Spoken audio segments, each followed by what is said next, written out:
안녕하세요. 백수를 부르는 심리학의 논두렁입니다. 오늘은 인공지능이 써준 환타지 성장소설을 보여드리도록 하겠습니다.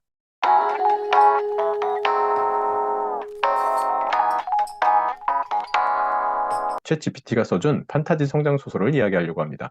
실상 이 소설은 심리 상담책을 써줘라고 하기 전에 판타지 성장소설을 써줘 그랬을 때 써주는 모습을 보면서 그렇다면 심리학 관련된 전공 서적도 쓰는 것이 가능할까? 어떻게 보면은 창작을 하는 것보다 심리 상담책 같은 경우가 기존에 있었던 자료들을 모아서 쓰는 거기 때문에 더 쉽지 않을까라는 생각에서 이전 영상에서 그것을 올렸고요. 오늘은 이런 부분은 조금 심리학이랑 달라서 올릴까 고민을 하다가 많이들 궁금해하시는 것 같아서 영상을 만들어 봤습니다. 챗 GPT에게 판타지 성장 소설을 써달라고 이야기해 보도록 하겠습니다. 판타지 성장 소설 서조.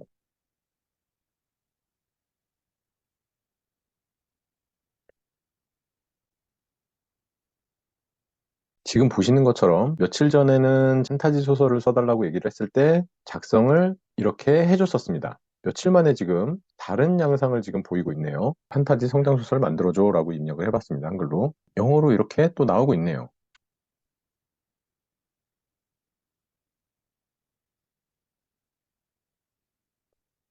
다 나온 것 같습니다.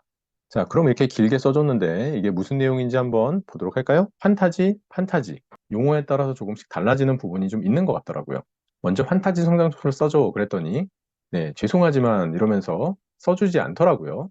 그래서 다시 한번 또 판타지 소설 써줘 그랬더니 여전히 그를 도와주는 도구다라고 하면서 명확하게 창작 활동을 해주지 않았습니다.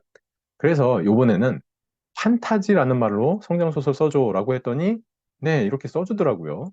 그래서 이것을 구글 번역에 넣었었고요. 그래서 여러분들에게 내용을 보여드리면 이렇습니다.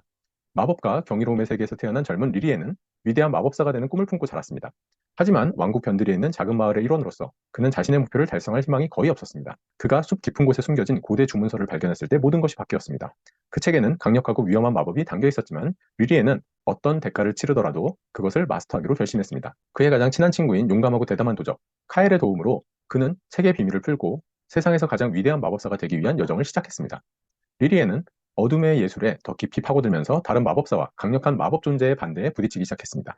그러나 카엘이 옆에 있고 주문서에 대한 숙련도가 높아짐에 따라 그는 모든 도전을 극복하고 이전보다 더 강력해질 수 있었습니다.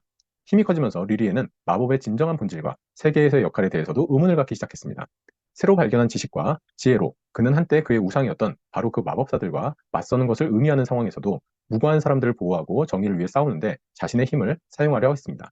결국 리리에는 권력과 지식에 대한 탐구를 통해 마법의 진정한 근원과 세상에서 마법의 위치를 밝혀냈습니다.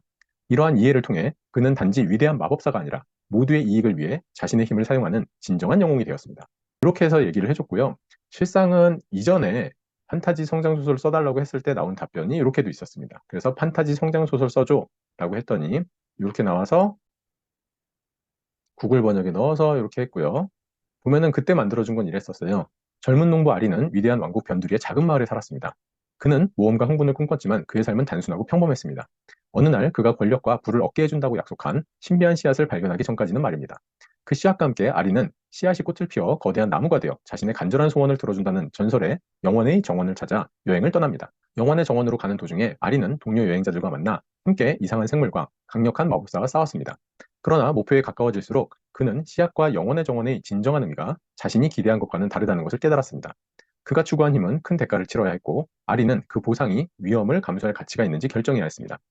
젊은 농부는 자신의 선택에 어려움을 겪으면서 힘과 지혜를 키웠고 때때로 가장 큰 힘은 우리가 무엇을 가지느냐가 아니라 무엇을 베푸느냐에 있다는 것을 배웠습니다. 마침내 영원의 정원에 도착했을 때 진정한 보물은 나무가 아니라 여정 그 자체라는 것을 깨달았습니다. 이렇게 창작 활동을 통해서 소설을 만들어줬고요.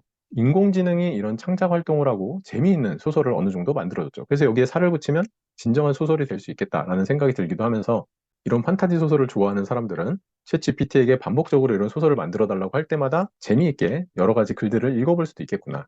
그리고 또 한편으로는 창작 활동을 하는데 어려움이 있는 사람들이 이런 식으로 주 스토리를 만들어주면 그것을 활용해서 글을 쓸 수 있겠구나.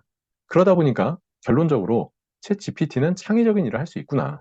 그렇다면 사람은 인공지능이 할 수 없는 더 창의적인 것을 하든지 아니면 인공지능을 보조하는 일을 하게 될 수도 있겠구나. 인공지능을 이렇게 줄거리를 만들어 놓으면 그 줄거리를 통해서 더 살을 붙여서 소설을 완성을 하든가 이런 인공지능이 글을 써주면 이것에 대사를 집어넣어서 세부적으로 만든다면 이제 영화의 그런 시나리오가 될 수도 있을 것 같다는 생각이 들고요. 그래서 한편으로 이 챗 GPT를 통해서 정말 앞으로의 세상이 어떻게 변화가 될지 기대가 되기도 하고 사람이 과연 어떤 일을 하면서 살아야 될지 걱정이 되기도 하더라고요.